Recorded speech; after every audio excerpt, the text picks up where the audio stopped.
Guru Sahib JIO.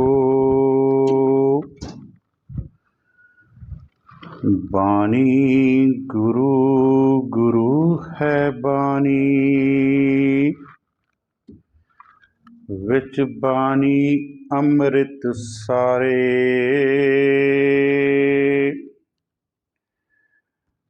Gurbani ਕਹੈ ਸੇਵਕ ਜਨ ਮਾਨੈ,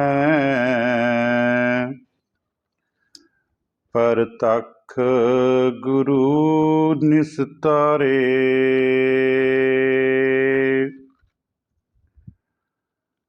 ਸੋਰਠ ਸੋਰਸ ਪੀਜੀਐ,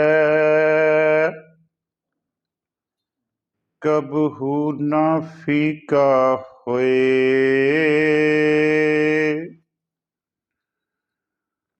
ਨਾਨਕ ਰਾਮ ਨਾਮ ਗੁਣ ਗਾਈਐ, ਦਰਗਾਹ ਨਿਰਮਲ ਸੋਏ।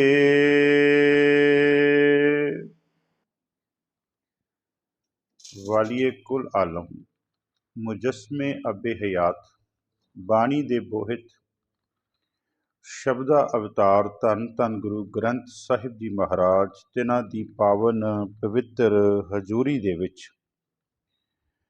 ਸ਼ਾਮ ਦੇ ਦੀਵਾਨਾਂ ਦੇ ਵਿੱਚ ਜੁੜ ਬੈਠੇ ਸਤਸੰਗੀ ਜਨੋ, ਆਓ ਸਭ ਤੋਂ ਪਹਿਲਾਂ ਧੰਨ ਧੰਨ ਗੁਰੂ ਗੋਬਿੰਦ ਸਿੰਘ ਜੀ ਮਹਾਰਾਜ ਤਿਨਾਂ ਵੱਲੋਂ ਬਖਸ਼ਿਸ਼ ਫਤਿਹ ਦੇ ਨਾਲ ਰਲ ਮਿਲ ਕੇ ਸਾਂਝ ਪਾਈਏ ਜੀ। ਵਾਹਿਗੁਰੂ ਜੀ ਕਾ ਖਾਲਸਾ, ਵਾਹਿਗੁਰੂ ਜੀ ਕੀ ਫਤਿਹ। ਸ਼ਬਦ ਆਪ ਜੀ ਨੇ ਜੋ ਅਗਲਾ ਹੈ ਸ਼ਲੋਕ, ਉਹ ਸਰਵਣ ਕੀਤਾ ਹੈ। ਸ਼ਲੋਕ ਦੀਆਂ ਆਰੰਭ ਵਾਲੀਆਂ ਪੰਕਤੀਆਂ ਹਨ: ਸੋਰਠ ਸੋ ਰਸ ਪੀਜੀਐ, ਕਬਹੂ ਨਾ ਫੀਕਾ ਹੋਏ। ਨਾਨਕ ਰਾਮ ਨਾਮ ਗੁਣ ਗਾਹੀਐ, ਦਰਗਾਹ ਨਿਰਮਲ ਸੋਏ। ਪਹਿਲਾਂ ਆਪਾਂ ਇਹਦੇ ਅੱਖਰੀ ਅਰਥ ਕਰ ਲਈਏ। ਸੋਰਠ ਇੱਕ ਰਾਗਨੀ ਦਾ ਨਾਮ ਹੈ, ਲੇਕਿਨ ਮਹਾਰਾਜ ਨੇ ਗੁਰੂ ਗ੍ਰੰਥ ਸਾਹਿਬ ਜੀ ਮਹਾਰਾਜ ਵਿੱਚ ਇਹਨੂੰ ਰਾਗ ਬਣਾਇਆ। ਪਹਿਲਾਂ ਰਾਗਨੀ ਹੈ, ਲੇਕਿਨ ਇਹਨੂੰ ਮਹਾਰਾਜ ਨੇ ਉੱਚਾ ਕੀਤਾ ਤੇ ਇਹਨੂੰ ਰਾਗ ਬਣਾਇਆ। ਵੈਸੇ ਵੀ ਗੁਰੂ ਗ੍ਰੰਥ ਸਾਹਿਬ ਦਾ ਫਲਸਫਾ ਹੀ ਇਹ ਹੈਗਾ ਵੀ ਜਿਹਨੂੰ ਦੁਨੀਆ ਦੇ ਲੋਕਾਂ ਨੇ ਦੁਰਕਾਰਿਆ ਸੀ ਨਾ, ਗੁਰੂ ਨਾਨਕ ਦੇ ਘਰ ਵਿੱਚ ਉਹਨਾਂ ਨੂੰ ਸਵੀਕਾਰਿਆ ਗਿਆ। ਬਾਣੀ ਦਾ ਨੀਚਾਂ ਅੰਦਰ ਨੀਚ ਜਾਤ, ਨੀਚੀ ਹੂ ਅਤੇ ਨੀਚ, ਨਾਨਕ ਤਿਨ ਕੇ ਸੰਗ ਸਾਥ, ਵੱਡਿਆਂ ਸਿਓ ਕਿਆ। ਗੁਰੂ ਨਾਨਕ ਸਾਹਿਬ ਕਹਿੰਦੇ ਆ ਕਿ ਮੈਂ ਇਹਨਾਂ ਹੰਕਾਰੀਆਂ ਤੋਂ ਕਹਿੰਦੇ ਕੀ ਲੈਣਾ, ਇੱਕ ਦੋ ਪ੍ਰਮਾਣ ਦੇ ਦਿਆਂ ਜਿਨ੍ਹਾਂ ਨੂੰ ਦੁਰਕਾਰਿਆ। ਬਾਬਾ ਕਬੀਰ ਜੀ ਇਸ ਰੂਹੇ ਜ਼ਮੀਨ ਤੇ ਆਏ ਆ। ਉਹਨਾਂ ਨੂੰ ਉਸ ਸਮੇਂ ਦੇ ਜਿਹੜੇ ਹਾਕਮ ਸੀਗੇ, ਉਹਨਾਂ ਨੇ ਬੋਰੀ ਵਿੱਚ ਬੰਦ ਕਰਕੇ ਬੰਨ੍ਹ ਕੇ ਉਹਨਾਂ ਨੂੰ ਹਾਥੀ ਦੇ ਅੱਗੇ ਸੁੱਟ ਦਿੱਤਾ। ਤੇ ਬਾਬਾ ਕਬੀਰ ਜੀ ਕਹਿ ਉੱਠੇ, ਕਿਆ ਅਪਰਾਧ ਸੰਤ ਹੈ ਕੀਨਾ। ਕਹਿੰਦੇ ਰੱਬਾ ਦੱਸ ਮੇਰਾ ਕਸੂਰ ਕੀ ਕਹਿੰਦੇ ਹੈਗਾ।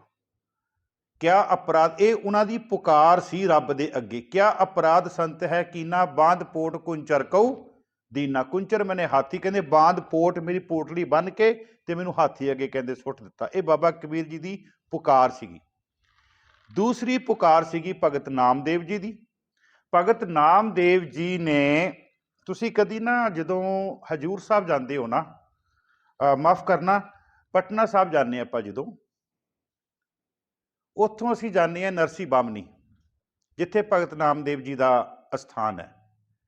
ਤੇ ਭਗਤ ਮੇਰੇ ਖਿਆਲ 'ਚ ਹਜੂਰ ਸਾਹਿਬ ਤੋਂ ਹੈ, ਮੈਨੂੰ ਵਿਸਰ ਗਿਆ, ਥੋੜ੍ਹਾ ਭੁਲੇਖਾ ਲੱਗ ਰਿਹਾ। ਤੇ ਭਗਤ ਨਾਮਦੇਵ ਜੀ ਦੇ ਅਸਥਾਨ ਨੂੰ ਜਾਂਦਿਆਂ ਰਸਤੇ ਦੇ ਵਿੱਚ ਇੱਕ ਮੰਦਿਰ ਹੁੰਦਾ। ਉਸ ਮੰਦਿਰ ਦੇ ਕੋਲ ਭਗਤ ਨਾਮਦੇਵ ਜੀ ਗਏ ਕਿ ਉਹਨਾਂ ਨੇ ਦੇਖਿਆ ਵੀ ਮੰਦਿਰ ਦੇ ਅੰਦਰ ਨਾ ਜਿਹੜੇ ਪੰਡਤ ਸੀਗੇ ਨਾ, ਉਹ ਰੱਬ ਦਾ ਨਾਮ ਲੈ ਰਹੇ ਸੀਗੇ। ਤੇ ਭਗਤ ਨਾਮਦੇਵ ਨੇ ਕਿਹਾ ਵੀ ਰੱਬ ਦਾ ਨਾਮ ਲੈ ਰਹੇ ਆ। ਰੱਬ ਦਾ ਨਾਮ ਸੁਣ ਕੇ ਉਹ ਵੀ ਜਾ ਕੇ ਮੰਦਿਰ 'ਚ ਬੈਠ ਗਏ। ਤੇ ਜਦੋਂ ਪੰਡਤਾਂ ਨੂੰ, ਬ੍ਰਾਹਮਣਾਂ ਨੂੰ ਇਸ ਗੱਲ ਦਾ ਪਤਾ ਲੱਗਾ ਵੀ ਇੱਕ ਸ਼ੂਦਰ ਜਾਤੀ ਦਾ ਜਿਹੜਾ ਕੱਪੜੇ ਰੰਗਣ ਵਾਲਾ ਸ਼ੀਂਬਾ ਹੈਗਾ, ਉਹ ਆ ਕੇ ਅੰਦਰ ਬੈਠ ਗਿਆ। ਤੇ ਉਹਨਾਂ ਨੇ ਭਗਤ ਨਾਮਦੇਵ ਜੀ ਨੂੰ 3 ਤਰੀਕਿਆਂ ਦੇ ਨਾਲ ਮੰਦਿਰ ਚੋਂ ਬਾਹਰ ਕੱਢਿਆ। ਪਹਿਲਾ, सूद सूद, ਉਹਨੂੰ ਕਿਹਾ ਸ਼ੂਦਰ ਸ਼ੂਦਰ। कर, कर ਦਾ ਆਖਰੀ अर्थ है ਉਹਦੀ ਬਾਂਹ पकड़ी, नहीं उठे, पहला जबान ना बोले, फिर ਉਹਦੀ ਬਾਂਹ पकड़ी, सूद सूद कर।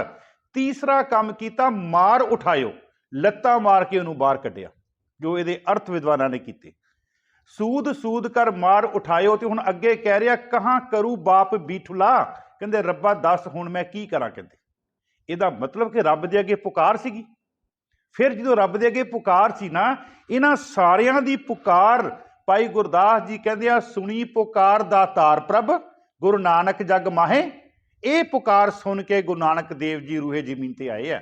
सुनी पुकार, क्योंकि ये सारे गुरु नानक साहब तो इन्हां दी आमद पहला दी है। भगत कबीर जी, भगत अपने नामदेव जी, भगत नामदेव जी कहते सूद सूद कर मार उठायो, कहा करूँ बाप बीठुला, मूए हुए जो मुक्त दिओगे, मुक्त ना जाने कोयला। कहते जे मैनू मरण तो बाद देनी मुक्ति, तो ओदा कहते मैं की करना। मरण तो बाद आपां कहने मुक्ति, अज भी साडे जांदे आ, हरिद्वार जांदे आ मुक्ति लैण वास्ते, मरण तो बाद पिछे जांदे ओदी मुक्ति नहीं। साध संगत जी, मुक्ति की है प्रभ की आ गया आत्म हितावे, जीवन मुक्त सोऊ कहावे। साडे सिद्धांत दे विच जींदियां मुक्ति है, मरण तो बाद मुक्ति नूं कोई जगह नहीं हैगी। भगत नामदेव जी कहते सूद सूद कर मार उठायो, कहाँ करूँ बाप बीठुला, मुए हुए जो मुक्त दियोगे, मुक्त न जाने कोयला। ए पंडिया मोकौ ढेड़ कहत है। ये पंडल जिहड़े ना मैनू कहंदे पे ढेड़, ढेड़ साडा पंजाबी भाषा का पिंडां का शब्द है, जिन्हों कहंदे आ रूड़ी ते पिया होया कोई पदार्थ, कहते ना एक ढेर ते पिया होया। ये पंडिया मोकू ढेड़ कहत है, कहते मैनू कहते पे आ भी माड़ा, पर कहते मेरा कुछ नहीं बिगड़ना, तेरा ही कहते तेरी इज्जत घटनी है, क्योंकि मैं तेरी भगती करता पिया। ये पंडिया मोकू ढेड़ कहत है, तेरी पैज पछौडी होएला, तेरी ही पैज कहते जिहड़ी है घटनी है, मेरा नहीं जाना। मेरे कहण तो भाव कि मैं थोड़ा जिहा तां लिया प्रकरण कि सोरठ वैसे गुरु नानक देव जी की आमद तो पहला इनू राग नहीं मन्निया गया, राग नहीं मन्निया गया, पर महाराज ने इनू संपूर्ण राग बना के गुरु ग्रंथ साहिब दर्ज किया। किते भी महाराज ने यह नहीं लिखा भी सोरठ रागनी, महाराज ने जिथे भी लिखा सोरठ राग लिखा। इट मीनस इनू उच्चा किया। ये गुरु नानक दे घर का एक फलसफा हैगा। बेनती सीगी शब्द वाल आइए आपां, सोरठ सोरस पीजिए, सोरठ दे राही महाराज कहते राग दे राही उस रस नूं कहते पीना कर। कहते आपां सारा देखांगे रस की है, ये रस आउणा किदां, 2 दिन आपां शब्द लेना, ये रस आउणा किदां ते रस का फायदा की है। महाराज कहते सोरठ सोरस पीजिए, फिर जदों तू कहते इस रस नूं पीना शुरू कर देवेगा ना, कबहू ना फीका होए, फिर तेनू ये रस कदी फिक्का नहीं लगेगा, ये रस तेनू कदी भी फिक्का नहीं लगेगा। सोरठ सोरस पीजिए कबहू ना फीका होए, ये मिलना किदां, नानक राम नाम गुण गाही है, इत्थों रस निकलना जी। नानक राम नाम गुण, उस परमात्मा दे गुणां नूं कहंदे गाउणा शुरू कर। दरगाह निर्मल सोए, तू परिपूर्ण परमात्मा दी दरगाह दे विच मैल तो रहत हो के जावेगा, और दरगाह दे विच भी तेरी शोभा होवेगी, तेरी सिफत होवेगी। ये महाराज ये अखरी अर्थ है कि नानक राम नाम गुण गाही है, दरगाह निर्मल सोए। महाराज कहते सोरठ सोरस पीजिए। एक तो सोरठ के अर्थ किए सोरठ राग जो विद्वाना ने किए है, सानू जो संप्रदाय दे विच पढ़ाया गया, सोरठ के अर्थ किए बुद्धि, जिन्हों आप कहने तिथे घड़िया सुरत मत मन बुद्ध, बुद्धि किते कहते बुद्धि दे नाल उस परमात्मा दे रस नूं कहते पीना कर, ते फिर वो तेनों कदी फिक्का कहते नहीं लगूगा। आओ साध संगत जी, रस की है, रस ते अज मैं विचार करनी, रस की है। पहली गल, गुरु ग्रंथ साहिब जी महाराज कहते हैं कि परिपूर्ण परमात्मा आप रस दे नाल भरिया होया है, एक चीज। दूजी गल कहते हैं जिहड़ी भी उन्हें चीज़ बनाई है उस हर चीज़ दे विच उन्हें रस भरिया होया। तीजी चीज़, चौथी चीज़ महाराज कहते हैं वो रस नाल भरिया होया, हर चीज़ विच रस है, ते उन्हां तो वखरा नहीं, ਉਹਨਾਂ ਦੇ ਵਿੱਚ ਬੈਠ ਕੇ ਹੀ ਉਹ ਰਸ ਨੂੰ ਕਹਿੰਦੇ ਮਾਣ ਰਿਹਾ। ਇਹ ਗੁਰੂ ਗ੍ਰੰਥ ਸਾਹਿਬ ਦੇ ਬਚਨ ਹੈ, ਆਪੇ ਰਸ ਆਪੇ ਰਸੀਆ, ਆਪ ਰਸ ਆਪੇ ਰਾਵਨਹਾਰ। परमात्मा आप रस है, वो आप ही रसिया है, आप ही उस रस नूं वो पी रहा है। बड़े ध्यान दे नाल हुण गुरु ग्रंथ साहिब जी महाराज विच रस जिहड़ा वो दो किस्म का रस मन्निया गया जी। एक रस है निरंकारी रस, एक रस है संसारी रस।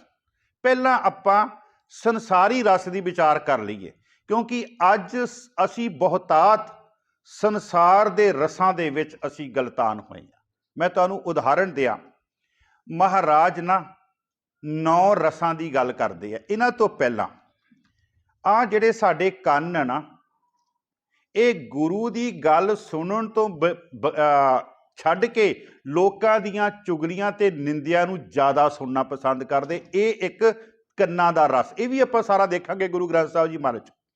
आ साडी जबान परमात्मा की बंदगी करन तो बगैर लोकां दीयां चुगलियां ते निंदिया दे विच लगी हुई है। आ अखां साडियां गुरु ग्रंथ साहिब जी महाराज दे दर्शन करन दी बजाए बगाने रूपां दे विच पई हुई है। ये अखां दा रस है। ये सारा गुरु ग्रंथ साहिब विच महाराज कहंदे, महाराज ने ना पहला गुरु नानक देव जी ने ना 9 रसां की गल कीती है जी। महाराज कहंदे रस सोयना, सोयना समझ गए ना, सोयना रस सोयना, रस रूपा कामन, रस परमल की वास, रस घोड़े, रस सेजा मंदिर, रस मीठा, रस मास। लो जी 9 रस है ये। और असी जदों दे पैदा होए हैं ना, ते जदों दे असी इस संसार तो जान तक ये 9 रस नूं नहीं छड्डिया सी। रस सोयना, सोना खरीदना माड़ा नहीं है, बड़े ध्यान नाल मेरी गल सुनियो, लेकिन गल विच पा के उहदा दिखावा करना ये रस है। ठीक है जी, रस सोयना। हुण तुसीं पुछोगे भी जे खरीदना नहींगा तो फिर पाना काहदे वास्ते?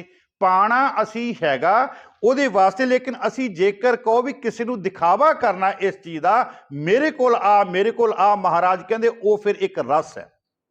रस सोयना, रस रूपा, रूपा का आखरी अर्थ है चांदी।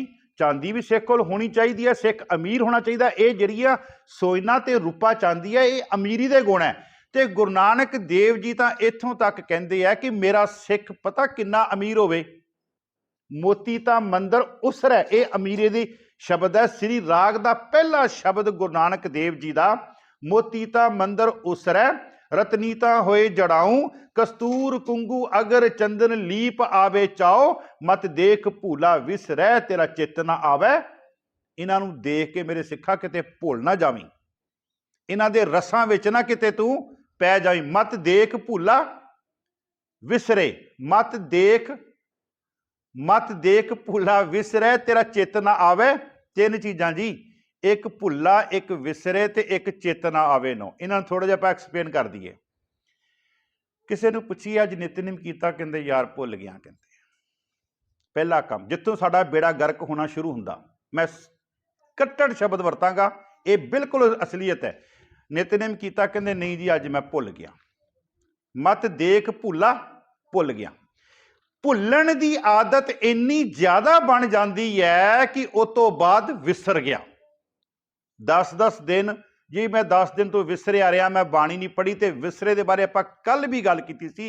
महाराज कहंदे आ जदों तू किसी चीज़ नूं, जदों तू रब दे नाम नूं विसरदा ना, ते तू एक चलदी फिरदी लाश है। इस तो बाद होर कुछ नहीं। आखां जीवां विसरे मर जाऊं, चलदा है तू मरिया नहीं, श्वास चलते पे है। पर महाराज कहते हैं अत सुंदर कुलीन चतुर मुह ज्ञानी धनवंत, मृतक कहिए नानका जे प्रीत नहीं।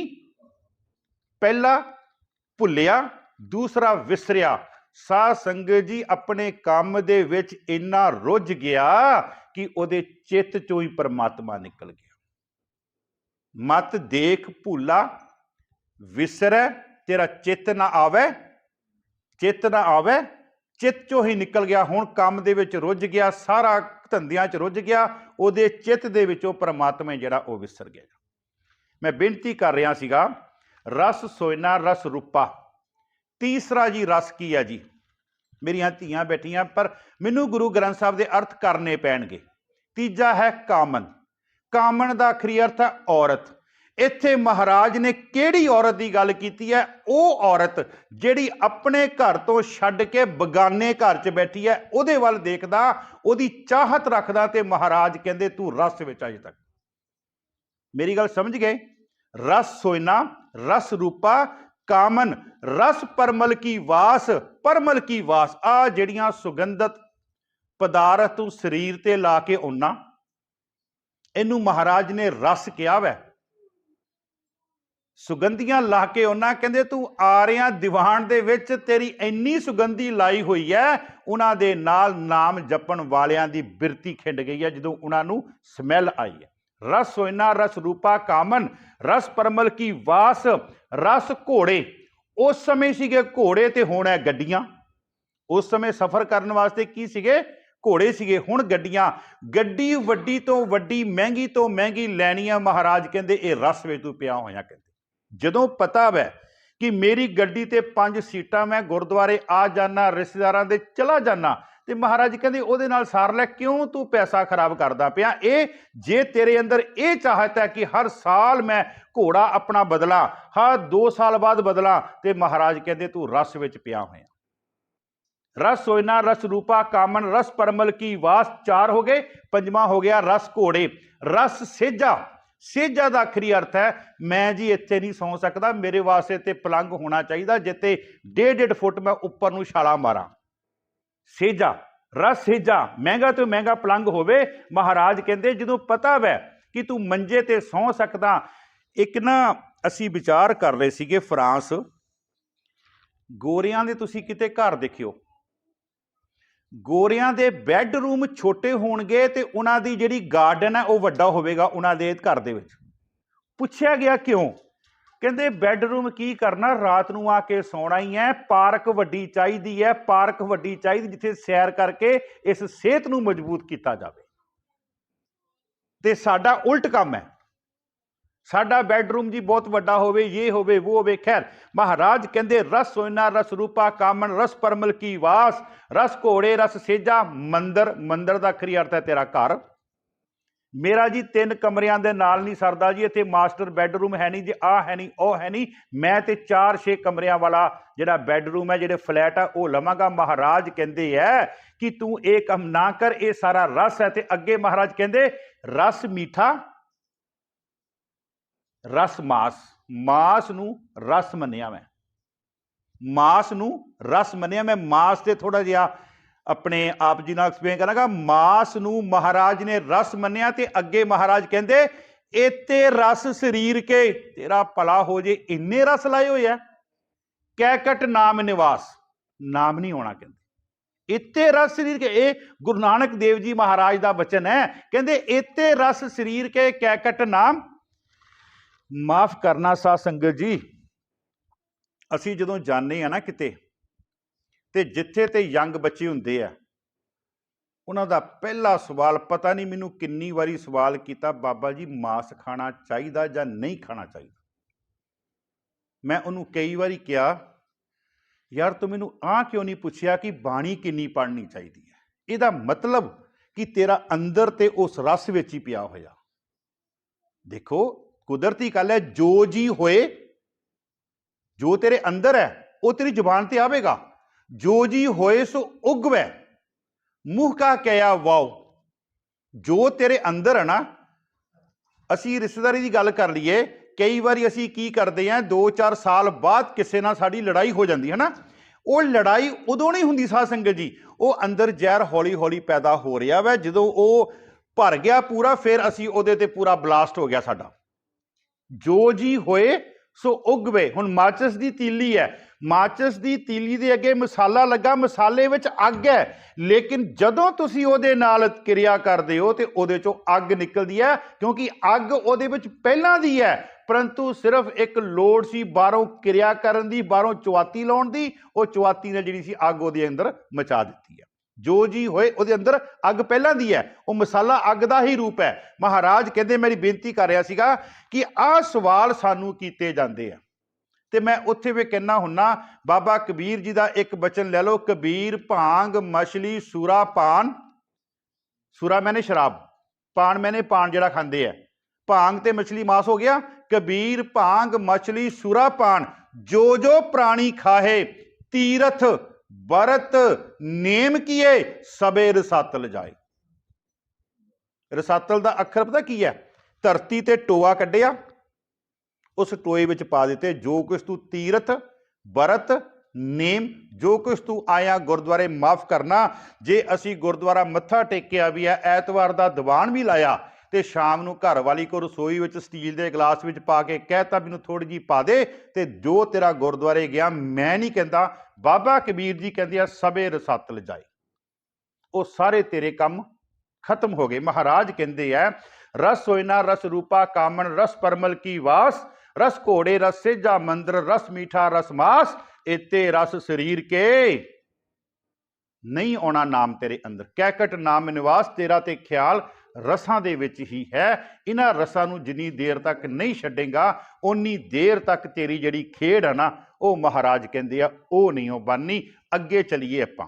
ਇਹ ਤਾਂ ਸੀਗਾ ਜਿਹੜੇ ਬਾਹਰਲੇ ਰਸ ਹੈ। ਆਪਾਂ ਬੇਨਤੀ ਕੀਤੀ ਸੀ, ਪਰਮਾਤਮਾ ਆਪ ਹੀ ਰਸੀਆ ਹੈ, ਆਪ ਹੀ ਰਸ ਹੈ, ਤੇ ਆਪ ਹੀ ਉਸ ਰਸ ਨੂੰ ਮਾਣਨ ਵਾਲਾ। ਇਹਨੂੰ ਭਾਈ ਗੁਰਦਾਸ ਜੀ ਕਿੱਦਾਂ ਕਹਿੰਦੇ ਆ?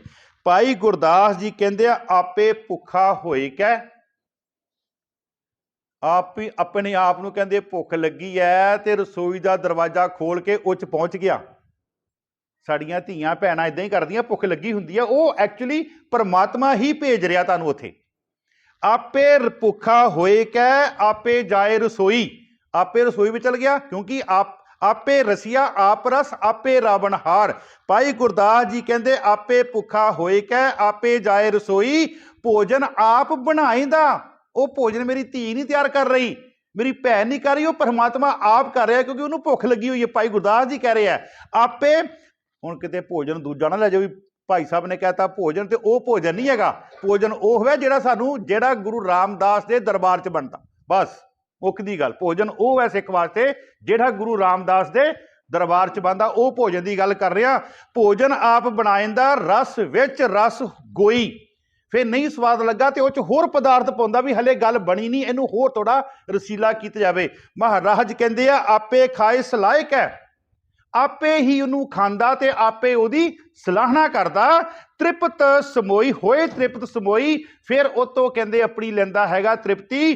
ਭਾਈ ਗੁਰਦਾਸ ਜੀ ਕਹਿੰਦੇ, ਆਪੇ ਰਸੀਆ ਆਪ ਰਸ, ਰਸਨਾ ਭੋਈ। ਉਹ ਆਪ ਹੀ ਰਸ ਹੈ, ਆਪ ਹੀ ਰਸ ਨੂੰ ਮਾਣ ਰਿਹਾ, ਔਰ ਆਪ ਹੀ ਉਹਦੇ ਵਿੱਚ ਕਹਿੰਦੇ ਆਪ ਜਿਹੜਾ ਉਹ ਬੈਠਾ ਹੋਇਆ, ਜਿਹਨੂੰ ਆਪਾਂ ਪਹਿਲਾਂ ਲਿਆ ਸੀ ਪ੍ਰਮਾਣ, ਆਪੇ ਰਸੀਆ ਆਪ ਰਸ, ਆਪੇ ਰਾਵਣ ਹਾਰ। ਹੁਣ ਆਪਾਂ ਨਾ 5 ਜੀਆਂ ਦੀ ਗੱਲ ਕਰਨੀ ਹੈ ਜੀ। ਭਾਈ ਭਗਤ ਰਵਿਦਾਸ ਜੀ ਦਾ ਬਚਨ ਹੈ। ਪਹਿਲਾਂ ਮੈਂ ਸ਼ਬਦ ਆਪ ਜੀ ਦੇ ਸਾਹਮਣੇ, ਜਦੋਂ ਇਨਸਾਨ ਰਸ ਵਿੱਚ ਗਲਤਾਨ ਹੁੰਦਾ ਨਾ, ਤੇ ਭਗਤ ਰਵਿਦਾਸ ਜੀ ਕਹਿੰਦੇ ਆ, ਤੂੰ ਇੰਨਾ ਰਸ ਵਿੱਚ ਗਲਤਾਨ ਹੋ ਗਿਆ, ਤੇਰੀ ਮੌਤ ਦਾ ਉਹ ਕਾਰਨ ਬਣ ਗਏ ਆ ਇਹੋ ਹੀ ਰਸ। ਚਲੋ ਇੱਕ ਛੋਟੀ ਜਿਹੀ ਉਦਾਹਰਨ ਦੇ ਦਿਆਂ ਤੁਹਾਨੂੰ ਮੈਂ। ਅਸੀਂ ਮਿੱਠਾ ਬਹੁਤ ਖਾਂਦੇ ਆ ਨਾ, ਇੱਕ ਸਮਾਂ ਐਸਾ ਆਉਂਦਾ, ਡਾਕਟਰ ਕਹਿੰਦਾ ਤੇਰੇ ਵਾਸਤੇ ਜ਼ਹਿਰ ਹੈ। ਮੈਨੂੰ ਕਿਹਾ ਹੋਇਆ ਤੇਰੇ ਵਾਸਤੇ ਜ਼ਹਿਰ ਹੈ? ਸ਼ੂਗਰ ਹੋ ਗਈ, ਘਿਓ ਬਹੁਤ ਖਾਂਦੀ ਹੈ, ਅੰਦਰ ਬਿਮਾਰੀ ਪੈਦਾ ਹੋ ਗਈ, ਕੋਲੇਸਟ੍ਰੋਲ ਦੀ, ਡਾਕਟਰ ਕਹਿੰਦਾ ਘਿਓ ਨਾ ਖਾਵੀਂ, ਤੇਰੇ ਵਾਸਤੇ ਜ਼ਹਿਰ ਹੈ। ਕਿਉਂਕਿ ਜਿਹੜੀ ਚੀਜ਼ ਸੰਸਾਰ ਦੀ ਉਹਨੂੰ ਪਹਿਲਾਂ ਸਵਾਦ ਲੱਗਦੀ ਸੀ, ਬੜੇ ਧਿਆਨ ਨਾਲ ਸੁਣਿਓ, ਜਿਹੜੀ ਚੀਜ਼ ਉਹਨੂੰ ਸੰਸਾਰ ਦੀ ਸਵਾਦ ਲੱਗਦੀ ਸੀ, ਸੰਸਾਰ ਦੀ ਉਹ ਚੀਜ਼ ਦਾ ਅੰਤ ਜਿਹੜਾ ਹੋ ਰਿਹਾ, ਉਹ ਤੇਰੀ ਮੌਤ ਨਾ ਹੋ, ਮੌਤ ਦਾ ਕਾਰਨ ਬਣ ਰਿਹਾ। ਠੀਕ ਹੈ ਜੀ। ਇਸੇ ਤਰ੍ਹਾਂ ਜਿਹੜੀ ਚੀਜ਼ ਤੈਨੂੰ ਨਿਰੰਕਾਰ ਦੀ ਸ਼ੁਰੂ ਵਿੱਚ ਬਾਣੀ ਪੜਨ ਨੂੰ ਦਿਲ ਨਹੀਂ ਕਰਦਾ, ਇਹਦਾ ਦਿਲ ਕਰਦਾ 2-2 ਘੰਟੇ ਚੌਂਕੜਾ ਮਾਰਾਂ। ਜਦੋਂ ਫਿਰ ਉਹਦਾ ਚੌਂਕੜਾ ਵੱਜਦਾ, ਉਹਦਾ ਬਾਣੀ ਨਾਲ ਪਿਆਰ ਪੈਂਦਾ, ਤੇ ਫਿਰ ਉਹ ਪਤਾ ਕੀ ਕਹਿੰਦਾ, ਹਰ ਬਿਨ ਕਛੂ ਨਾ ਲਾਗਈ ਭਗਤਨ ਕਉ ਮੀਠਾ। ਜਿਹੜੇ ਬਾਣੀ ਪੜਨ ਵਾਲੀਆਂ ਨਾ, ਉਹਨਾਂ ਨੂੰ ਫਿਰ ਹਰੀ ਦੇ ਰਸ ਤੋਂ ਇਲਾਵਾ ਹੋਰ ਕੁਛ ਮਿੱਠਾ ਨਹੀਂ ਲੱਗਦਾ। ਹਰ ਬਿਨ ਕਛੂ ਨਾ ਲਾਗਈ ਭਗਤਨ ਕੋ ਮੀਠਾ। ਤੇ ਮਹਾਰਾਜ ਕਹਿੰਦੇ ਆਨ ਸਵਾਦ ਜਿਹੜੇ ਬਾਹਰ ਲਿਆ, ਆਨ ਸਵਾਦ ਸਭ ਫੀਕਿਆ ਕਰ ਨਿਰਣਉ ਡੀਠਾ। ਭਗਤਾਂ ਨੇ ਇਸ ਗੱਲ ਨੂੰ ਨਿਰਣਾ ਕਰਕੇ ਦੱਸ ਦਿੱਤਾ ਕਿ ਉਹਦੇ ਸਵਾਦ ਤੋਂ ਬਗੈਰ ਹੋਰ ਸਵਾਦ ਜਿਹੜੇ ਉਹ ਫਿੱਕੇ ਹੈਗੇ। ਮੈਂ ਬੇਨਤੀ ਕਰਨ ਲੱਗਾ ਸੀਗਾ, 5 ਜਾਨਵਰਾਂ ਦੀ ਗੱਲ ਕਰਦੇ ਆ ਭਗਤ ਰਵਿਦਾਸ ਜੀ। ਕਹਿੰਦੇ ਦੇਖੋ ਇਹਨਾਂ ਦੇ ਹਾਲਾਤ, ਮ੍ਰਿਗ, ਮੀਨ, ਭ੍ਰਿੰਗ, ਪਤੰਗ, ਕੁੰਚਰ, ਇਹਨਾਂ 5 ਦੇ ਵਿੱਚ ਇੱਕ ਇੱਕ ਦੋਸ਼ ਹੈ ਜੀ। ਇਹਨਾਂ ਨੂੰ ਇੱਕ ਇੱਕ ਰਸ ਨਾਲ ਇਹ ਜੁੜੇ ਹੋਏ ਆ। ਮ੍ਰਿਗ, ਮੀਨ, ਭ੍ਰਿੰਗ, ਪਤੰਗ, ਕੁੰਚਰ ਏਕ ਦੋਖ ਵਿਨਾਸ਼। ਤੇ ਭਗਤ ਜੀ ਕਹਿੰਦੇ 5 ਦੋਖ ਅਸਾਧ ਜਾਮੇ। ਕਹਿੰਦੇ ਉਹਨਾਂ 'ਚ ਤੇ ਇੱਕ ਇੱਕ ਹੈ, ਉਹਨਾਂ ਦੀ ਮੌਤ ਹੋਈ ਹੈ, ਲੇਕਿਨ ਉਹਨਾਂ ਦੇ ਜਿਹੜਾ ਇੱਕ ਇੱਕ ਹੈ ਨਾ, ਉਹ ਸਾਰੇ 5 ਦੇ 5 ਸਿੱਖ ਦੇ ਵਿੱਚ ਹੈ, ਮਨੁੱਖ ਦੇ ਵਿੱਚ ਹੈ। 5 ਦੋਖ ਅਸਾਧ ਜਾਮੈ ਤਾਕੀ ਕੇਤਕ ਆਸ। ਤੇਰੀ ਕਹਿੰਦੇ ਕੀ ਆਸ ਕਰੀਏ, ਕਹਿੰਦੇ ਭਗਤ ਰਵਿਦਾਸ ਜੀ। ਹੁਣ ਮ੍ਰਿਗ ਦਾ ਕੀ ਦੋਖ ਹੈ ਜੀ? ਮ੍ਰਿਗ ਦੇ ਰਸ ਕੀ ਹੈ? ਮ੍ਰਿਗ ਸਮਝਦੇ ਹੋ? ਹਿਰਨ ਨੂੰ ਚੰਦ ਦੀ ਚਾਨਣੀ ਦੇ ਵਿੱਚ ਘੰਡੇ ਹੜੇ ਦਾ ਨਾਦ ਸੁਣਨ ਦਾ ਰਸ ਹੈ ਜੀ। ਨਾਦ ਉਹਦੇ ਕੰਨਾਂ ਨੂੰ। ਸ਼ਿਕਾਰੀ ਨੇ ਜਦੋਂ ਹਿਰਨ ਨੂੰ ਗ੍ਰਿਫਤਾਰ ਕਰਨਾ ਹੁੰਦਾ ਨਾ, ਉਹ ਘੰਡੇ ਹੜੇ ਦਾ ਜਿਹੜਾ ਨਾਦ ਵਜਾਉਂਦਾ। ਹੁਣ ਜਦੋਂ ਨਾਦ ਉਹਦੇ ਕੰਨਾਂ ਵਿੱਚ ਪੈਂਦਾ ਨਾ, ਤੇ ਮ੍ਰਿਗ ਇੰਨਾ ਪਾਗਲ ਹੋ ਜਾਂਦਾ ਕੰਨਾਂ ਦੇ ਰਸ ਕਰਕੇ, ਉਹ ਉਸ ਨਾਦ ਦੇ ਵੱਲ ਨੂੰ ਚੱਲਣਾ ਸ਼ੁਰੂ ਹੋ ਜਾਂਦਾ। ਜਿੱਥੇ ਫਿਰ ਸ਼ਿਕਾਰੀ ਨਾਦ ਵਜਾਰਿਆ, ਉਹ ਲੋਕੇ ਵਜਾਰਿਆ। ਜਿੱਥੇ ਉਹਦੇ ਕੰਨਾਂ ਨੂੰ ਪੂਰਾ ਨਾਦ ਸੁਣਨ ਲੱਗ ਪੈਂਦਾ, ਉਹ ਸ਼ਿਕਾਰੀ ਉੱਤੇ ਆਪਣਾ ਜਾਲ ਸੁੱਟਦਾ ਤੇ ਉਹਨੇ ਗ੍ਰਿਫਤਾਰ ਕਰ ਲਿਆ। ਹੋ ਗਈ ਮੌਤ। ਬਾਅਦ 'ਚ ਉਹਦੀ ਮੌਤ ਹੀ ਹੋਣੀ ਹੈ ਮ੍ਰਿਗ ਦੀ। ਦੂਸਰਾ ਮੀਨ ਦਾ ਕੀ ਅਰਥ ਹੈ? ਮੱਛੀ। ਹੁਣ ਮੱਛੀ ਦਾ ਕੀ ਹੈ? ਤੁਸੀਂ ਸਮੁੰਦਰ ਦੇ ਵਿੱਚ ਮੱਛੀ ਨੂੰ ਫੜਨ ਵਾਸਤੇ, ਆਪਾਂ ਨੂੰ ਪਤਾ ਪਿੰਡਾਂ ਦੇ ਰਹਿਣ ਵਾਲੇ ਆ, ਇੱਕੋ ਹੀ ਤਰੀਕਾ ਸਾਰੇ ਵਰਤਦੇ ਆ। ਕੁੰਡੀ ਨੂੰ ਰੱਸੀ ਦੇ ਨਾਲ ਬੰਨ੍ਹ ਕੇ ਮਾਸ ਲਾਇਆ ਜਾਂਦਾ, ਮਾਸ ਜਿਹੜਾ ਉਹ ਰੱਖਿਆ ਜਾਂਦਾ, ਤੇ ਮੱਛੀ ਜਿਹੜੀ ਹੈ ਉਹਨੂੰ ਜੀਭ ਦਾ ਇੱਕ ਚਸਕਾ ਖਾਣ ਦਾ, ਉਹ ਮੱਛੀ ਮਾਸ ਨੂੰ ਖਾਣ ਜਾਂਦੀ ਹੈ। ਜਦੋਂ ਮਾਸ ਨੂੰ ਮੂੰਹ 'ਚ ਪਾਉਂਦੀ ਹੈ, ਉਹ ਕੁੰਡੀ ਉਹਦੇ ਮੂੰਹ ਦੇ ਵਿੱਚ ਫਸ ਜਾਂਦੀ ਹੈ, ਤੇ ਜਿਹੜਾ ਸ਼ਿਕਾਰੀ ਹੈ ਬਾਹਰ ਬੈਠਾ, ਉਹ ਰੱਸੀ ਖਿੱਚ ਲੈਂਦਾ, ਮੱਛੀ ਜਿਹੜੀ ਹੈ ਕਾਬੂ ਆ ਜਾਂਦੀ ਹੈ। ਹੁਣ ਜਦੋਂ ਮੱਛੀ ਕਾਬੂ ਆ ਜਾਂਦੀ ਹੈ ਤੇ ਉਹਨੂੰ ਅਸੀਂ ਸ਼ੋਰੂਮ 'ਚ ਹੀ ਰੱਖਦੇ, ਉਹ ਫਿਰ ਸਾਨੂੰ ਪਤਾ ਹੀ ਹੈ ਤੁਹਾਨੂੰ ਵੀ ਉਹਦਾ ਕੀ ਬਣਦਾ ਹੈਗਾ, ਜਿਹਨੂੰ ਮਹਾਰਾਜ ਕਹਿੰਦੇ ਆ ਮੀਨ ਪਕੜ ਫਾਕਿਓ ਅਰ ਕਾਟਿਓ ਰਾਂਦ ਕਿਓ ਬਹੁ ਬਾਣੀ ਖੰਡ ਖੰਡ ਕਰ ਭੋਜਨ ਕੀਨੋ ਤਉ ਨਾ ਬਿਸਰਿਓ। ਖੰਡ ਖੰਡ ਕਰ ਭੋਜਨ ਕੀਨੋ, ਉਹਦੇ ਟੁਕੜੇ ਕਰ ਕਰਕੇ ਉਹਦਾ ਭੋਜਨ ਬਣਾਇਆ ਜਾਂਦਾ। ਪਹਿਲਾ ਮ੍ਰਿਗ ਮੀਨ, ਇਹ ਰਸ ਹੈ ਜੀ ਸਾਰੇ। ਮ੍ਰਿਗ ਮੀਨ। ਫਿਰ ਤੀਸਰਾ ਕਹਿੰਦੇ ਆ ਭ੍ਰਿੰਗ ਇੱਕ ਕਾਲੇ ਰੰਗ ਦਾ ਭੰਬਟ ਹੈ। ਜਦੋਂ ਕਮਲ ਦਾ ਫੁੱਲ ਖਿੜਦਾ, ਉਹ ਕਮਲ ਦੇ ਫੁੱਲ ਨੂੰ ਸੁਗੰਧੀ ਲੈਣ ਵਾਸਤੇ ਆ ਜਾਂਦਾ। ਕਮਲ ਦੇ ਫੁੱਲ ਤੋਂ ਸੁਗੰਧੀ ਚੂਸਣ ਵਾਸਤੇ, ਰਸ ਚੂਸਣ ਵਾਸਤੇ ਆ ਜਾਂਦਾ। ਸਾਧ ਸੰਗਤ ਜੀ, ਉਹਦੀ ਇੰਨੀ ਮੱਤ ਮਾਰੀ ਜਾਂਦੀ ਹੈ। ਸ਼ਾਮ ਦਾ ਵੇਲਾ ਹੁੰਦਾ, ਜਦੋਂ ਕਮਲ ਦਾ ਫੁੱਲ ਬੰਦ ਹੁੰਦਾ, ਵਿੱਚ ਹੀ ਉਹ ਮਰ ਜਾਂਦਾ। ਇੰਨਾ ਰਸ ਵਿੱਚ ਉਹ ਲੁੱਭਤ। ਮੈਂ ਗੱਲ ਬੇਨਤੀ ਕਰ ਰਿਹਾ ਰਸਾਂ ਦੀ। ਮਹਾਰਾਜ ਕਹਿੰਦੇ, ਬਾਬਾ ਰਵਿਦਾਸ ਜੀ ਕਹਿੰਦੇ ਮ੍ਰਿਗ ਮੀਨ ਭ੍ਰਿੰਗ। ਤੀਸਰਾ ਹੈ ਪਤੰਗਾ। ਤੁਸੀਂ ਆਪਾਂ ਸਾਰੇ ਪਿੰਡਾਂ ਦੇ ਰਹਿਣ ਵਾਲੇ ਆ। ਜਦੋਂ ਬੱਤੀ ਜਾਂਦੀ ਹੁੰਦੀ ਸੀਗੀ ਤੇ ਅਸੀਂ ਮੋਮਬੱਤੀਆਂ ਜਲਾ ਦਿੰਦੇ ਸੀਗੇ। ਉਹ ਮੋਮਬੱਤੀ ਦੇ ਆਸੇ-ਪਾਸੇ ਭਮੱਕੜ ਜਿਹੜੇ ਆ ਉਹ ਆ ਕੇ ਪਰਿਕਰਮਾ ਕਰਦੇ ਆ। ਇੰਨੀ ਪਰਿਕਰਮਾ ਕਰਦੇ ਆ, ਇੰਨਾ ਲਾਗੇ ਹੋ ਜਾਂਦੇ ਆ ਕਿ ਉਹਨਾਂ ਦੇ ਖੰਭ ਜਿਹੜੇ ਆ ਉਹ ਸੜ ਜਾਂਦੇ ਆ ਸੇਕ ਨਾਲ। ਉਹਨਾਂ ਨੂੰ ਦੇਖਣ ਦਾ ਦੋਸ਼ ਹੈ। ਉਹਨਾਂ ਨੂੰ ਦੇਖਣ ਦਾ, ਉਹ ਜਿਹੜੀ ਮੋਮਬੱਤੀ ਦੀ ਜਿਹੜੀ ਲਾਟ ਹੈ, ਉਹ ਲਾਟ ਨੂੰ ਦੇਖਣ ਦਾ ਦੋਸ਼ ਦੇ ਕਰਕੇ ਇੰਨਾ ਉਹਦੇ ਲਾਗੇ ਆ ਜਾਂਦੇ ਆ ਕਿ ਉਹਨਾਂ ਦੇ ਜਿਹੜੇ ਖੰਭ ਹੈ ਉਹ ਸੇਕ ਨਾਲ ਸੜ ਜਾਂਦੇ ਆ, ਆਪ ਹੇਠਾਂ ਡਿੱਗ ਜਾਂਦੇ ਆ। ਸਵੇਰੇ ਆਪਾਂ ਦੇਖਦੇ ਹੇਠਾਂ ਢੇਰ ਲੱਗਾ ਹੁੰਦਾ ਵਾ। ਜਾਂ ਉੱਦਾਂ ਵੀ ਕਹਿ ਲਓ, ਜਦੋਂ ਬਾਰਿਸ਼ ਹੁੰਦੀ ਆ, ਬਾਰਿਸ਼ ਦੇ ਵਿੱਚ ਬੱਤੀ ਲਾਈਟਾਂ ਜਗਾਈ ਜਾਣ, ਲਾਈਟਾਂ ਦੇ ਆਲੇ ਦੁਆਲੇ ਉਹ ਜਿਹੜੇ ਆਪਣੇ ਪਤੰਗੇ ਆ ਉਹ ਸਾਰੇ ਆ ਜਾਂਦੇ, ਤੇ ਸਵੇਰ ਨੂੰ ਆਪਾਂ ਦੇਖਦੇ ਹਾਂ ਹੇਠਾਂ ਡਿੱਗੇ ਹੋਏ ਮਰੇ ਹੋਏ ਆ, ਕਿਉਂਕਿ ਉਹਨੂੰ ਦੇਖਣ ਦਾ, ਉਹਦੀਆਂ ਅੱਖਾਂ ਦਾ ਦੋਸ਼ ਹੈ। ਮਹਾਰਾਜ ਕਹਿੰਦੇ ਬਾਬਾ ਰਵਿਦਾਸ ਜੀ, ਮ੍ਰਿਗ ਮੀਨ ਭ੍ਰਿੰਗ ਪਤੰਗ ਕੁੰਚਰ। ਹੁਣ ਕੁੰਚਰ ਦਾ ਬੜਾ ਵੱਡਾ ਦੋਸ਼ ਹੈ ਜੀ। ਕੁੰਚਰ ਕਿਹਾ ਗਿਆ ਹਾਥੀ ਨੂੰ। ਦੇਖੋ ਹਾਥੀ ਕਿੰਨਾ ਤਾਕਤਵਰ ਹੈ, ਜੇ ਚਾਹਵੇ ਤੇ ਜੰਗਲ ਦੇ ਜੰਗਲ ਉਹ ਤਬਾਹ ਕਰ ਸਕਦਾ, ਪਰ ਕਿਸੇ ਦੇ ਕਾਬੂ ਨਹੀਂ ਹੁੰਦਾ। ਲੇਕਿਨ ਉਹਨੂੰ ਕਾਬੂ ਕਰਨ ਵਾਸਤੇ ਕੀ ਕੀਤਾ ਜਾਂਦਾ? ਇੱਕ ਕਾਗਜ਼ ਦੀ ਹਥਨੀ ਬਣਾਈ ਜਾਂਦੀ ਹੈ। ਕਾਗਜ਼ ਦੀ ਹਥਨੀ ਬਣਾਈ ਜਾਂਦੀ ਹੈ, ਧਰਤੀ ਤੇ ਟੋਆ ਕੱਢਿਆ ਜਾਂਦਾ, ਉਸ ਟੋਏ ਦੇ ਉੱਪਰ ਚਾਦਰ ਵਿਛਾਈ ਜਾਂਦੀ ਹੈ, ਉਸ ਚਾਦਰ ਦੇ ਉੱਪਰ ਹਥਨੀ ਦਾ ਬੁੱਤ ਜਿਹੜਾ ਰੱਖਿਆ ਜਾਂਦਾ। ਹੁਣ ਜਦੋਂ ਉਹ ਕੁੰਚਰ ਦੇਖਦਾ ਦੂਰੋਂ ਕਿ ਹਥਨੀ ਫੀਮੇਲ ਹੈ, ਉਹਦੇ ਅੰਦਰ ਗੁਣ ਹੈ ਸਪਰਸ਼ਤਾ ਦਾ, ਲਾਗੇ ਲੱਗਣ ਦਾ, ਸਰੀਰ ਨੂੰ ਸਰੀਰ ਨਾਲ ਲਾਉਣ ਦਾ। ਉਹ ਜਦੋਂ ਦੂਰੋਂ ਆਉਂਦਾ, ਉਹ ਹਥਨੀ ਦੇ ਕੋਲ ਆਉਂਦਾ, ਹਥਨੀ ਕਾਗਜ਼ ਦੀ ਹੁੰਦੀ ਹੈ, ਥੱਲੇ ਟੋਵਾ ਹੁੰਦਾ, ਤੇ ਉਹ ਜਿਹੜਾ ਕੁੰਚਰ ਹੈ ਉਹਦੇ ਵਿੱਚ ਫਸ ਜਾਂਦਾ।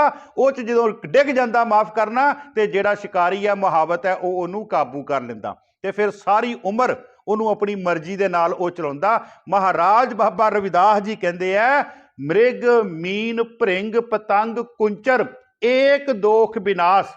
ਇੱਕ ਇੱਕ ਇਹਨਾਂ ਦੇ ਵਿੱਚ ਰਸ ਸੀਗਾ, ਜਿਹਦੇ ਕਰਕੇ ਇਹ ਵਿਨਾਸ਼ ਹੋ ਗਏ ਆ। ਮਹਾਰਾਜ ਕਹਿੰਦੇ ਪੰਜ ਦੋਖ, ਪੰਜੇ ਦੋਖ ਅਸਾਧ ਜਾਮੈ, ਕਹਿੰਦੇ ਮਨੁੱਖ ਦੇ ਵਿੱਚ ਹਨ ਤਾਕੀ ਕੇਤਕ। ਆਸ ਮੈਂ ਬੇਨਤੀ ਕਰ ਰਿਹਾ ਸੀਗਾ ਕਿ ਇਹ ਜਿਹੜੇ ਰਸ ਨਾ, ਇਹ ਸਾਡੀ ਮੌਤ ਦਾ ਕਾਰਨ ਵੀ ਬਣਦੇ ਆ।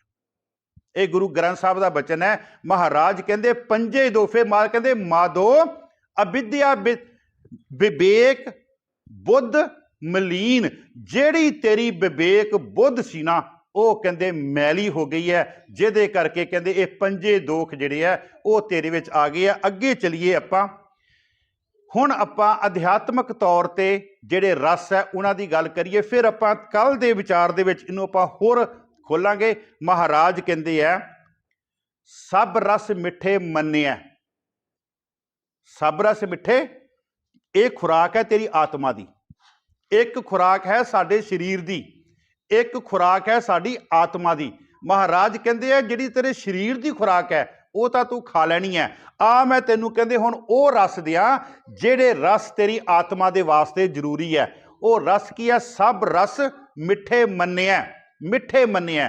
ਕਹਿੰਦੇ ਤੇਰੀ ਆਤਮਾ ਨੂੰ ਮਿੱਠਾ ਖਾਣ ਦਾ ਦਿਲ ਕਰਦਾ, ਤੇ ਗੁਰੂ ਦੀ ਗੱਲ ਨੂੰ ਮੰਨ ਲੈ, ਇਹ ਮਿੱਠਾ ਖਾਣ ਦੇ ਬਰਾਬਰ ਹੈ। ਸਭ ਰਸ ਮਿੱਠੇ ਮੰਨਿਆ।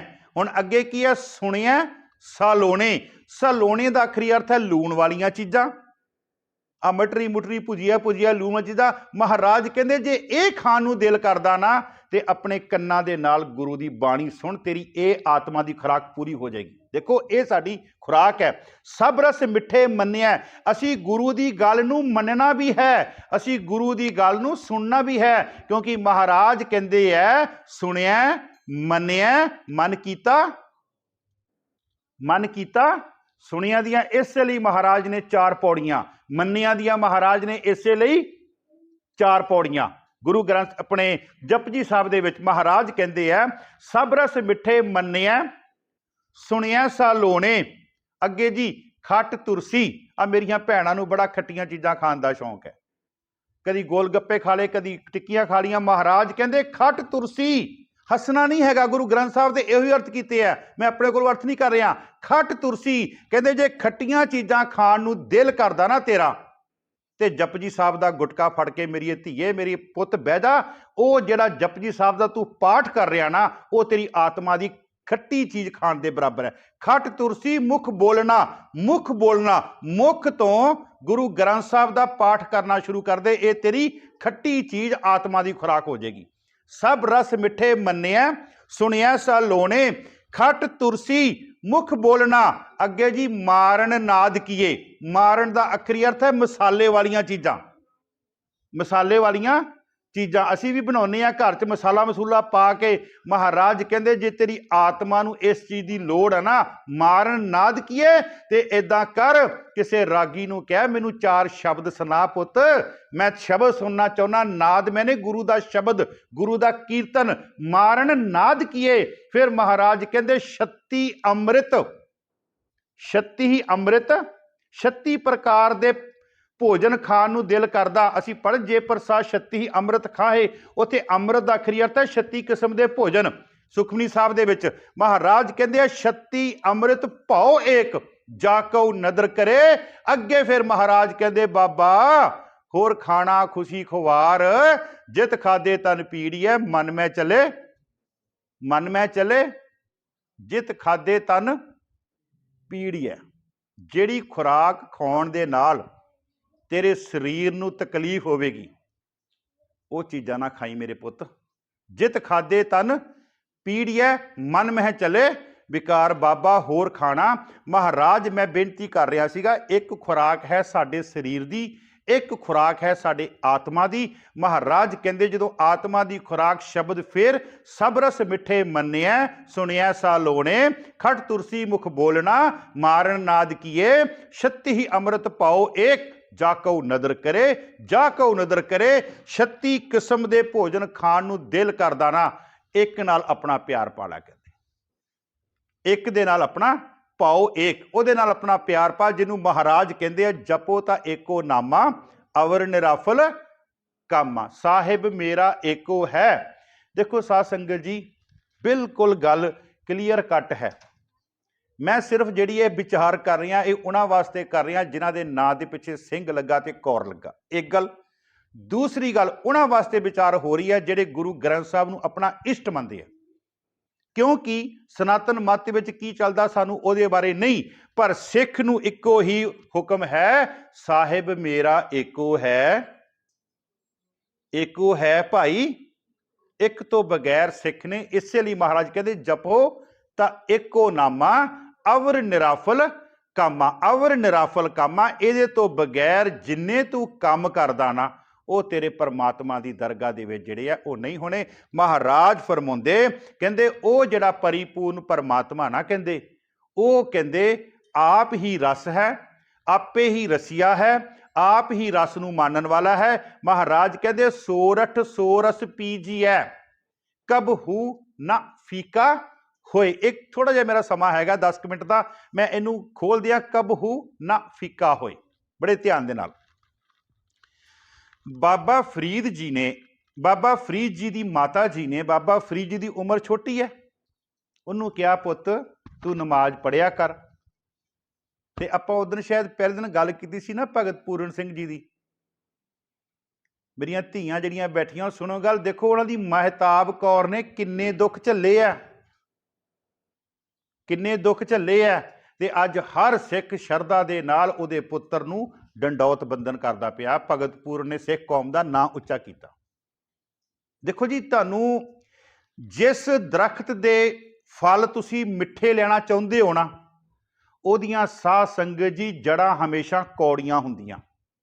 ਅੰਬ ਖਾਂਦੇ ਹੋ, ਅੰਬ ਦੀ ਕਿਤੇ ਜੜ ਖਾ ਕੇ ਦੇਖਿਓ, ਅੰਬ ਦੀ ਕਿਤੇ ਜੜ ਧਰਤੀ ਚੋਂ ਪੱਟ ਕੇ ਖਾ ਕੇ ਦੇਖਿਓ, ਉਹਦੀ ਜੜ ਕੌੜੀ ਹੈ, ਲੇਕਿਨ ਉਸ ਜੜ ਨੂੰ, ਜੜ ਦੇ ਵਿੱਚੋਂ ਪੈਦਾ ਹੋਇਆ ਬੂਟਾ ਤੇ ਬੂਟੇ ਨੂੰ ਲੱਗੇ ਹੋਏ ਫਲ ਜਿਹੜੇ ਆ ਉਹ ਅਸੀਂ ਬੜੇ ਸਵਾਦ ਨਾਲ ਖਾਂਦੇ ਹਾਂ। ਮੈਂ ਬੇਨਤੀ ਜਿਹੜੀ ਕਰਨਾ ਚਾਹੁੰਦਾ, ਜਿਸ ਦੀ ਫਲ ਮਿੱਠੇ ਹੋਣਗੇ ਉਹਦੀਆਂ ਜੜ੍ਹਾਂ ਹਮੇਸ਼ਾ ਹੀ ਕੌੜੀਆਂ ਹੋਣਗੀਆਂ। ਜੇ ਰਸ ਭਰਨਾ ਚਾਹੁੰਦੇ ਹੋ ਆਪਣੇ ਬੱਚਿਆਂ ਦੀ ਜ਼ਿੰਦਗੀ ਦੇ ਵਿੱਚ ਤੇ ਤੁਹਾਨੂੰ ਜਿਹੜੀ ਹੈ ਕੁੜੱਤਣ ਦੇ ਵਿੱਚੋਂ ਲੰਘਣਾ ਪੈਣਾ। ਅੱਗੇ ਚਲੀਏ, ਮੈਂ ਬੇਨਤੀ ਕਰ ਰਿਹਾ ਸੀਗਾ, ਬਾਬਾ ਫਰੀਦ ਜੀ ਨੂੰ ਕਿਹਾ, ਉਹਨਾਂ ਦੀ ਮਾਂ ਨੇ, ਕਹਿੰਦੇ ਪੁੱਤ ਰੱਬ ਦਾ ਨਾਂ ਲਿਆ ਕਰ, ਨਮਾਜ਼ ਪੜ੍ਹਿਆ ਕਰ। ਮਾਂ ਕੀ ਮਿਲੂਗਾ, ਬੱਚਾ ਸੀ ਨਾ ਛੋਟਾ। ਮਾਂ ਨੇ ਕਿਹਾ ਪੁੱਤ ਰੱਬ ਮਿੱਠਾ ਦਿੰਦਾ।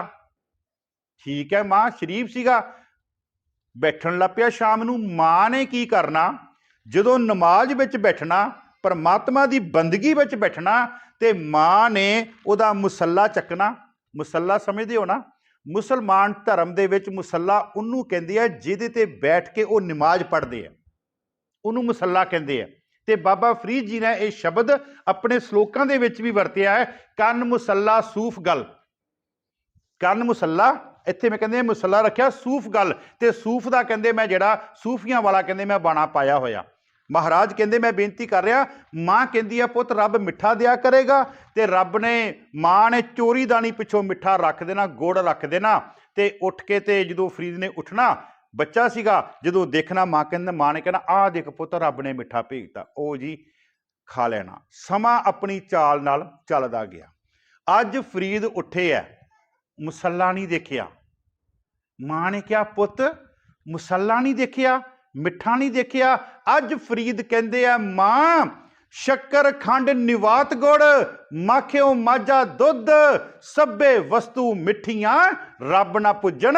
ਮਾਂ ਤੂੰ ਮੈਨੂੰ ਰੋਜ਼ ਗੁੜ ਦਿੰਦੀ ਸੀ, ਮੈਂ ਖਾਂਦਾ ਸੀ, ਪਰ ਅੱਜ ਜਿਹੜਾ ਮੈਨੂੰ ਸਵਾਦ ਆਇਆ ਨਾ, ਜਿਹੜਾ ਰਸ ਅੱਜ ਆਇਆ, ਸ਼ੱਕਰ ਖੰਡ ਨਿਵਾਤ ਗੁੜ ਮਾਖਿਓ ਮਾਝਾ ਦੁੱਧ, ਇਹ ਸਾਰੀਆਂ ਚੀਜ਼ਾਂ ਮਿੱਠੀਆਂ, परंतु मां जिहड़ा अज मैनू नमाज दे विच रस स्वाद आया ना वो ये ਉਹਦੇ ਬਰਾਬਰ नहीं। शक्कर खंड निवात गुड़ माखियों माझा दुध सभे वस्तु मिठियां रब ना पुजन दुध। ये रस है जी। जो रस आना शुरू हो गया, अगे चलीए आपां एक होर प्रमाण दे के संपता वाल आवां। गुरु अर्जन देव जी का बचन है जी। गुरु अर्जन देव जी कहते, हे मेरे माता ते मेरे पिता, मैनू पहला माफ़ी दे दे। मैं अज एक गल कहन लगा। वो गल की है? गुसाई महिंडा इठड़ा रब बड़ा मिठा वै कहते, अम अब्बे थावों मिठड़ा।